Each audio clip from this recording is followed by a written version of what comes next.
saat kita membuat kode program ya, biasanya ya dimulai dari kodenya yang sedikit dulu. Jadi mungkin jarang sekali kita akan menggunakan kode JavaScript dengan ukuran yang sangat besar dalam satu halaman website. Nah, tapi ya saat ini kebutuhan web ya sudah berbeda. Jadi kalau dulu tuh mungkin kebanyakan aplikasi website itu ya sederhana gitu ya, beda seperti yang sekarang. Kalau sekarang aplikasi web itu sudah sangat kompleks. Jadi kalau teman-teman lihat contohnya aplikasi website seperti toko online gitu ya, streaming online gitu ya, itu semuanya sudah kompleks sekali ya. Jadi lumayan artinya kebutuhannya sekarang semakin besar ya, penggunaan kode JavaScript. Apalagi dengan banyaknya framework-framework JavaScript, seperti contohnya mungkin nanti teman-teman bakal berkenalan dengan React.js atau AngularJS atau Vue.js, itu adalah framework JavaScript untuk membuat web front-end misalnya ya. Jadi otomatis kebutuhan pembuatan kode JavaScript akan semakin kompleks dan juga semakin besar kodenya. Nah, oleh karena itu, sudah seharusnya saat ini ya, itu saat kita membuat kode JavaScript, kita perlu melakukan yang namanya mekanisme split kode JavaScript atau memotong-motong si kode JavaScript ini. Sehingga tidak terlalu kompleks ya. Jadi tidak ditumpuk dalam satu file yang besar ya. Jadi kita bisa split, artinya lebih modular. Oke, jadi inilah salah satu tujuan adanya fitur JavaScript Modules. JavaScript Modules sendiri ini adalah fitur yang lumayan modern sebenarnya ya. Jadi kalau teman-teman masih menggunakan browser versi lama, mungkin beberapa browser tidak mendukung JavaScript Modules gitu ya. Jadi JavaScript Modules ini merupakan fitur di mana kita bisa membuat modul ya, yaitu adalah kode JavaScript yang bisa digunakan ulang ya untuk kode JavaScript. Jadi biasanya kan kalau kita bikin kode JavaScript mungkin di dalam satu file, ya anggap saja file-file tersebut adalah modul ya. Jadi JavaScript Modules ini diawali sebenarnya dari teknologi yang namanya Node.js. Nah selanjutnya banyak library yang akhirnya mengadopsi penggunaan JavaScript modul yang dilakukan di Node.js gitu ya. Nah agar bisa berjalan di web browser tanpa menggunakan Node.js. Nah, contohnya ada library yang namanya CommonJS, ada library namanya AMD, ada Require.js. Itu semua mereka melakukan mekanisme seperti mengadaptasi ya modul yang biasa digunakan oleh si Node.js. Nah, tapi sekarang itu tidak perlu lagi nih kita menggunakan library CommonJS, AMD, Require.js. Kenapa? Karena browser-browser modern sekarang sudah mendukung yang namanya JavaScript modules gitu ya. Nah, tapi ya harus hati-hati nih kalau teman-teman masih menggunakan browser yang lama gitu ya. Contohnya menggunakan Internet Explorer. Itu sampai sekarang sudah tidak support ya JavaScript modules. Makanya si Microsoft itu sudah mengganti Internet Explorer menjadi Microsoft Edge. Kalau Microsoft Edge itu sudah mendukung yang namanya JavaScript modules. Tapi kalau teman-teman masih menggunakan Internet Explorer, maka dia belum mendukung tentang JavaScript modules. Nah, jadi secara garis besar, ada dua kata kunci yang biasa digunakan dalam JavaScript Modules, yaitu kata kuncinya adalah import dan juga export. Nanti untuk lebih detailnya kita akan bahas di chapter-chapter tersendiri ya. Jadi sederhananya adalah import itu merupakan kata kunci yang digunakan untuk mengambil sesuatu dari JavaScript modul ya. Nah, sedangkan export itu digunakan sebagai kata kunci yang digunakan untuk memberitahu kalau di dalam modul ini bagian mana yang ingin kita expose keluar, sehingga bisa diimport dari luar modul. Jadi kurang lebih seperti ini ya JavaScript modul. Nah, tenang aja kalau teman-teman masih bingung, nanti tiap chapter kita akan bahas lebih detail gitu ya. Jadi dari mulai pertama nanti kita akan coba bandingkan ya perbedaannya tanpa modul dan menggunakan modul sampai bagaimana cara menggunakan JavaScript modules.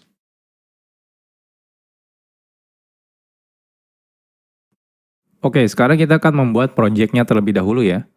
Sederhana aja, kita akan buat folder kosong namanya adalah belajar JavaScript modules. Oke, saya akan masuk ya. Teman-teman silakan buat folder. Saya akan menggunakan perintah terminal ya. Teman-teman kalau mau menggunakan UI juga boleh, silakan. Intinya kita buat folder. Saya akan masuk ke tempat saya biasa development. Lalu saya akan make directory namanya belajar JavaScript modules ya. Lalu kita akan masuk. Nah, silakan teman-teman buka foldernya, bisa menggunakan JetBrains WebStorm atau menggunakan Visual Studio Code. Saya akan buka menggunakan dua-duanya ya. WebStorm, dan juga Visual Studio Code. Oke, ini Visual Studio Code dan ini adalah WebStorm. Ya. Jadi sekarang kita sudah selesai ya. Jadi kita sudah bikin folder kosong ya. Teman-teman boleh gunakan editor mana aja boleh, nggak ada masalah ya.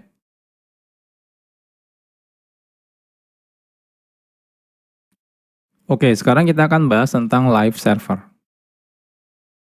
Saat kita menggunakan fitur yang namanya JavaScript modul, itu sangat disarankan teman-teman menjalankan kode JavaScript-nya di dalam web server.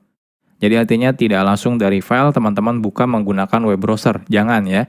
Kenapa? Karena beberapa mungkin tidak akan jalan kalau teman-teman bukanya langsung dari file. Jadi teman-teman harus beneran running dalam mode web server. Nah, hal ini karena spesifikasi dari JavaScript modul meminta secara default kode JavaScript perlu di satu domain server yang sama. Jadi kalau teman-teman misalnya membuka file HTML-nya menggunakan URL file.2/ di depannya gitu ya, maka dikhawatirkan akan terjadi error yang namanya CORS atau singkatan dari Cross Origin Resource Sharing gitu ya. Jadi pastikan teman-teman nanti menggunakan web server. Nah, di sini kita akan coba menggunakan web server ya. Dan tapi web servernya itu sangat gampang digunakannya gitu ya. Jadi teman-teman tidak perlu menginstal aplikasi tambahan seperti misalnya Nginx atau misalnya Apache HTTPD, itu nggak perlu gitu ya. Sudah ada plugin bawaan dari Visual Studio Code atau juga JetBrains ya. Itu sudah ada. Jadi teman-teman tidak perlu menginstal secara manual. Oke, kita mulai dari yang pertama. Jadi yang pertama itu kalau teman-teman menggunakan Visual Studio Code ya, teman-teman bisa install plugin namanya adalah Live Server. Jadi plugin ini nanti bisa digunakan untuk menjalankan local web server ya. Jadi lebih gampang nih kalau teman-teman menggunakan plugin ini ya. Jadi plugin Live Server ini bisa digunakan untuk menjalankan local web server sehingga saat teman-teman nanti mengakses kode JavaScript-nya, kita bisa menggunakan domain localhost ya. Atau misalnya 127.0.0.1. Oke, jadi ini pluginnya. Kalau teman-teman lihat di sini, silakan diinstal ya. Jadi kalau di Visual Studio Code-nya, teman-teman masuk ke bagian extension, cari langsung Live Server. Nah, di sini Live Server ya, kebetulan saya sudah menginstalnya. Kalau teman-teman sudah install, di pojok kanan bawah ini ada tombol Go Live. Ketika teman-teman klik Go Live, nanti dia akan merunningkan local web server ya terhadap folder yang sekarang kita buka. Ya, kebetulan di sini foldernya masih kosong ya. Nah, selanjutnya kalau teman-teman misalnya menggunakan JetBrains ya, JetBrains IDE itu tidak perlu menginstal apa-apa lagi. Di dalam JetBrains IDE seperti IntelliJ IDEA, WebStorm gitu ya, PHPStorm, Golang itu ya, itu semuanya sudah ada local web server. Jadi teman-teman tidak perlu menginstal plugin tambahan. Oke, jadi gimana caranya? Oke, jadi sekarang saya akan coba buat file HTML di sini ya. File HTML-nya isinya misalnya index.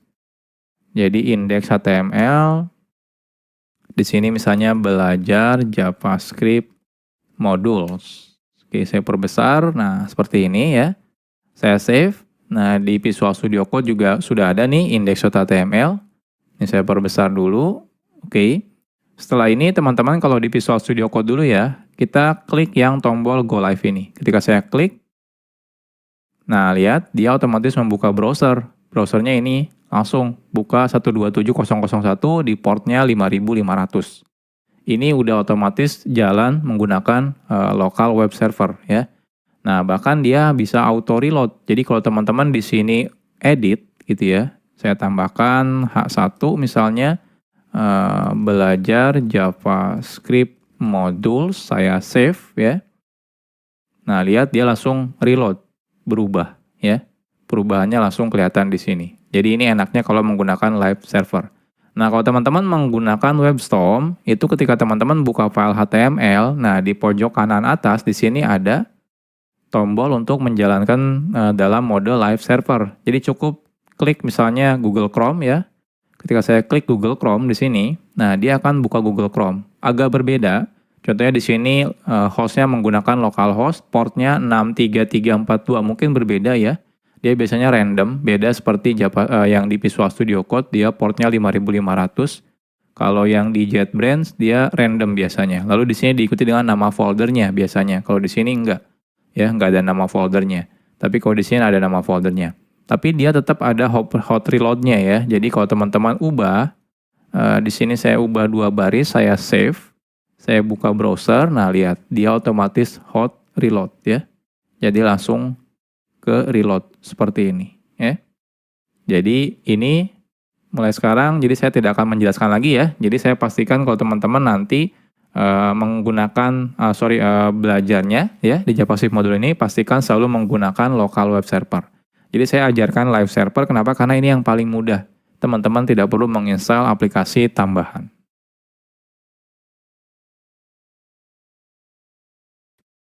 Sekarang kita akan coba dulu ya tanpa menggunakan JavaScript modul. Sebelum kita membahas tentang JavaScript modul, sekarang kita akan coba dulu ya membuat kode program JavaScript tapi tidak menggunakan JavaScript modul. Nah, saat kita membuat file JavaScript, lalu kita load file JavaScript tersebut ya, menggunakan HTML contohnya, secara default kode JavaScript tersebut bisa langsung diakses. Baik itu misalnya di dalamnya ada variabel atau function atau class, itu secara default bisa langsung diakses ketika kita include ya ke dalam si HTML menggunakan script source misalnya, seperti itu. Oke, misal saja kita punya kode JavaScript seperti ini. Jadi kita punya namanya library.js. Isinya ada 2 function, say hello dan say goodbye. Oke, kita akan coba. Jadi di sini saya akan buat satu folder ya, nama foldernya adalah scripts. Nah, di sini kita akan buat JavaScript file namanya library. Jadi kita akan buat function yang namanya say hello, name,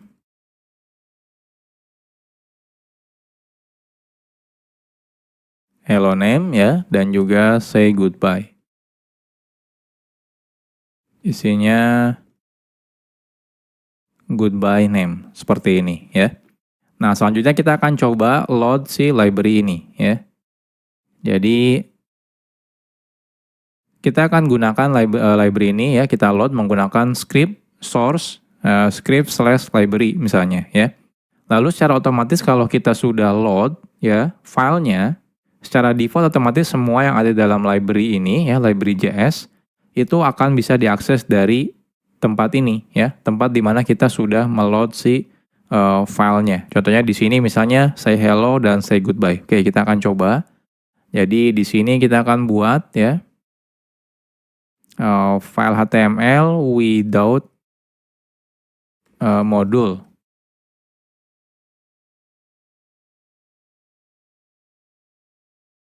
Oke, jadi di sini kita buat dulu script, source-nya kita ambil scripts/library.js ya. Lalu di sini kita say hello, misalnya echo, say goodbye, echo, seperti ini ya. Nah, kita lihat apa yang terjadi. Inspect.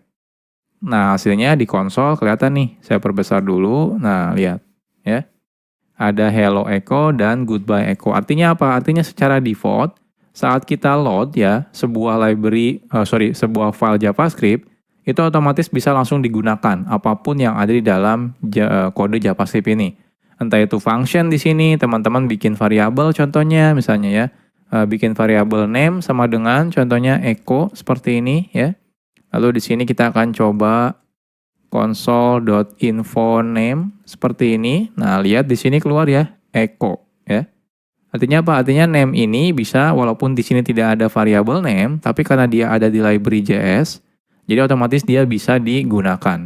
Ini behavior default ya kalau kita meload file JavaScript. Jadi semuanya bisa diakses. Ini kadang-kadang agak sedikit berbahaya, apalagi kalau kita meload misalnya beberapa library JavaScript gitu ya, beberapa file JavaScript, ternyata ada beberapa function yang sama atau juga nama variabel yang sama. Otomatis akan terjadi bentrok. Ya. Nah, salah satunya inilah kenapa kita butuh yang namanya JavaScript modules.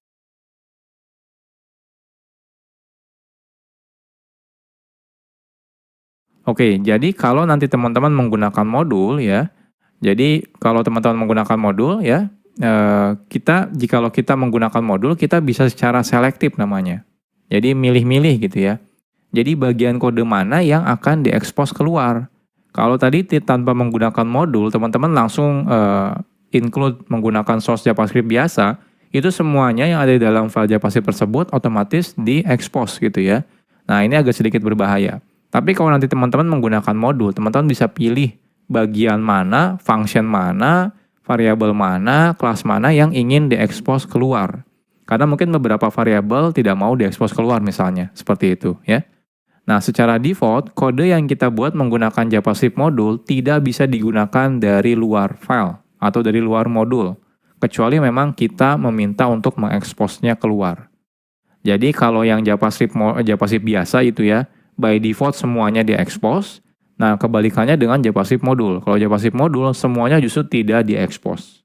Jadi ketika kita pengen mengekspos, justru kita harus menyebutkan mana yang ingin diekspos keluar.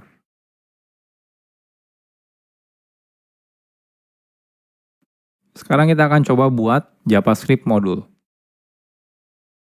Membuat modul itu sangat sederhana. Kita cukup membuat file JavaScript seperti biasa aja gitu ya. Jadi nggak ada perbedaan sebenarnya saat teman-teman bikin file JavaScript biasa sama JavaScript modul.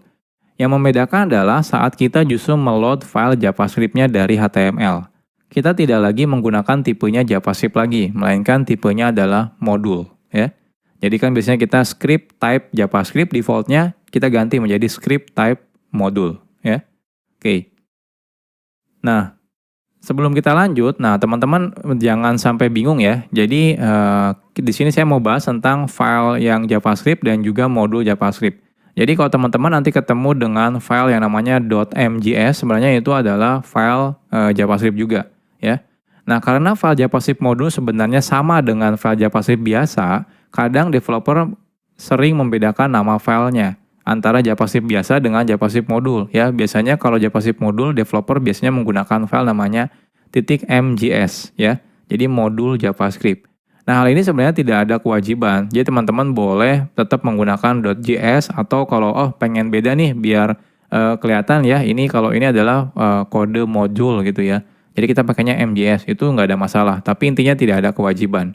Hanya saja agar mempermudah ketika kita dalam development, kita bisa menggunakan nama filenya ya. Jadi tidak menggunakan nama file .js, tapi menggunakan MJS ya. Jadi teman-teman terserah bebas. Nah, tapi pada kelas ini kita akan tetap menggunakan filenya .js ya. Ya, biar tidak bingung aja gitu ya, terutama buat pemula loh. Kok ini filenya .mjs gitu ya. Nah, tapi nanti kalau teman-teman sudah mengerti tentang modul JavaScript, nanti kalau teman-teman suatu saat melihat project orang lain, extensionnya berbeda, misalnya pakainya .mjs itu tidak ada masalah gitu ya. Jadi entah itu mau menggunakan .js atau .mjs itu tidak ada masalah ya. Isinya sebenarnya kodenya JavaScript juga, cuma seperti memberitahu aja kalau JavaScript ini isinya adalah modul. Oke, kita akan buat lagi file yang sama seperti yang sebelumnya, cuma bedanya namanya filenya adalah CJS. Isinya apa? Isinya sama persis, tidak ada perbedaannya. Jadi lebih baik kita copy paste saja ya. Jadi dari library JS ini kita akan copy paste di sini menjadi CJS ya. Nah, ini CJS ya. Jadi teman-teman punya say hello dan say goodbye. Nah, lantas sekarang pertanyaannya apa bedanya tanpa menggunakan JavaScript modul dengan menggunakan JavaScript modul? Jadi yang membedakan adalah cara kita meload JavaScript modulnya ya. Jadi caranya teman-teman tambahkan modul di sini. Jadi type-nya itu modul. Karena default-nya kalau teman-teman tidak menggunakan type, itu type-nya adalah JavaScript. Nah, kita ganti type-nya menjadi modul. Jadi perbedaannya cuma itu saja sebenarnya. Nah, sekarang kita akan coba. Jadi di sini saya akan buat file baru namanya with module ya. With module. Lalu di sini saya akan copy paste yang dari without module ya. Nah, yang membedakan adalah di sini berarti ini ada yang error sepertinya. Oh, kode bodinya. Lalu di sini type-nya yaitu adalah modul seperti ini ya. Jadi bedanya cuma itu saja sebenarnya ya. Nah, sekarang kita coba running. Oke, harusnya jangan ke sini, bentar. Running. Inspect. Kita lihat. Nah, di sini error. Errornya kalau teman-teman perhatikan adalah say hello is not defined. Jadi ketika kita manggil say hello, ternyata loh kok di sini dibilang tidak didefinisikan. Jadi artinya apa? Artinya say hello itu tidak ada loh. Tapi kan kita ada nih di library JS. Oke, salah ya. Ini say JS. Saya save tetap error sih. Tapi kan ada ya di say JS. Ini ada say hello dan di sini ada say goodbye. Pertanyaannya kenapa? Kenapa error ya? Oke, kita lihat lagi ke slide. Jadi nanti teman-teman pasti bakal mengalami seperti ini ya. Jadi hasilnya adalah JavaScript modulnya pasti error nih ketika teman-teman manggil say hello. Pertanyaannya kenapa bisa error?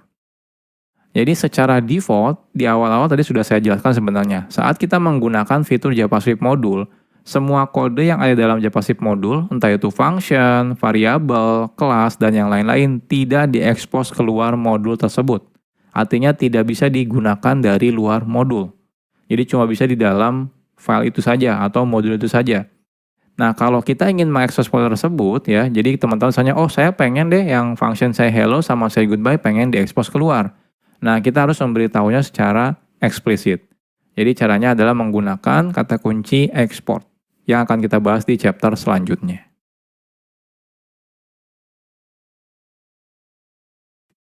Sekarang kita bahas tentang export. Export itu merupakan kata kunci yang digunakan untuk mengekspos kode yang ada dalam modul ya. Jadi mengekspos keluar. Nah, export itu biasanya ditambahkan di awal sebuah variabel kah, function, atau juga kelas. Jadi ketika teman-teman membuat function, depannya kasih export kalau teman-teman merasa ingin mengekspos function ini keluar modul. Artinya apa? Artinya bisa digunakan di luar modul ya. Oke, contohnya yang sebelumnya, contohnya kita punya yang say hello dan say goodbye.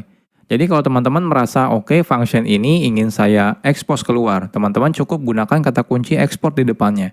Jadi export function, nama functionnya. Jadi seperti biasa, coba bedanya tambahkan export.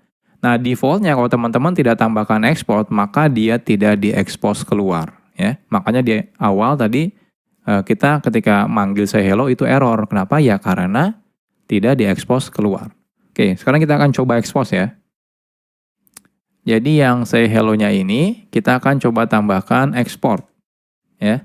Lalu say goodbye-nya kita tambahkan export juga. Artinya yang say hello dan say goodbye sudah di-export ya. Jadi sudah di-expose keluar. Nah, di sini harapannya adalah say hello dan say goodbye-nya itu jalan. Nah, kita coba refresh. Oke, ternyata masih tetap error nih. Say hello-nya tetap is not defined.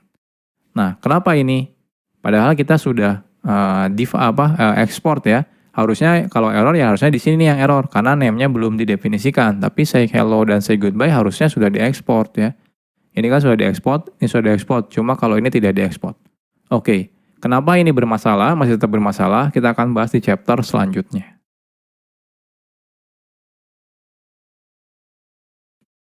Oke, sekarang kita bahas tentang import.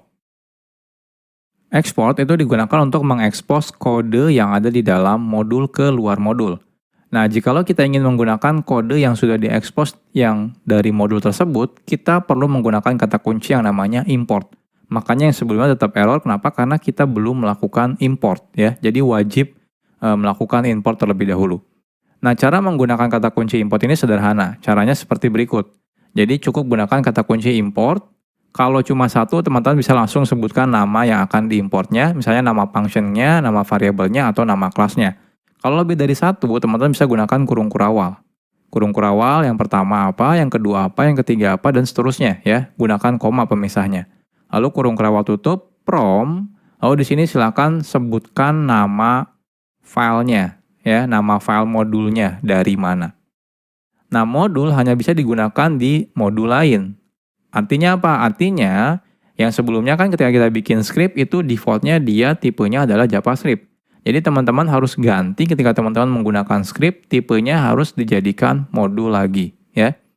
Nah, saat menggunakan import, kita tidak perlu lagi menambahkan script modul sort satu persatu ya.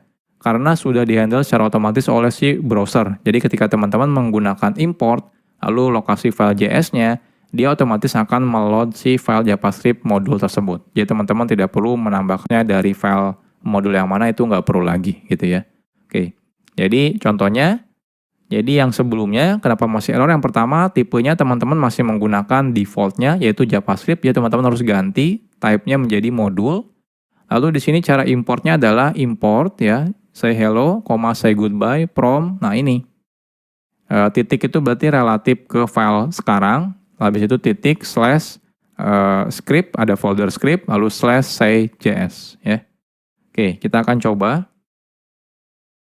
Jadi di sini ini type-nya kan default-nya kalau teman-teman tidak definisikan type-nya JavaScript. Nah, kita ganti menjadi modul lagi, harus sama gitu ya. Nah, selanjutnya ini kalau saya save, nah lihat di sini masih tetap error. Kenapa? Karena say hello-nya belum kita import. Jadi teman-teman harus gunakan import ya. Lalu di sini say hello, say goodbye, lalu from. Nah, from-nya dari mana? From-nya harus menggunakan, nggak boleh langsung gini ya. Script say.js. Nah, kalau seperti ini error ya. Errornya apa? Diberitahu kalau misalnya mau menggunakan modul itu harus relatif reference ya. Jadi seperti pakai slash atau titik slash ya, atau titik-titik slash seperti ini. Jadi kalau saya pengen dari file tempat file HTML saya lalu masuk ke dalam folder, jadi titik slash seperti ini ya. Ini saya save. Nah, lihat sukses ya. Nah, cuma info name-nya ini nggak keluar. Kenapa nggak keluar di sini? Karena tidak saya expose di sini ya. Tidak saya expose di say.js-nya. Selain itu juga di sini tidak saya import ya. Jadi kalau di sini teman-teman paksa import name seperti ini akan error gitu ya. Jadi kita melakukan request name tapi ternyata dia tidak diekspor dari modulnya seperti ini ya. Nah, kecuali teman-teman export nih name-nya. Nah, di sini export seperti ini ya. Nah, ini baru jalan nih, console info name-nya keluar ya, echo seperti ini. Jadi sederhana ya menggunakan JavaScript modul itu. Cukup di file modulnya teman-teman lakukan export dan di tempat yang teman-teman butuhkan lakukan import.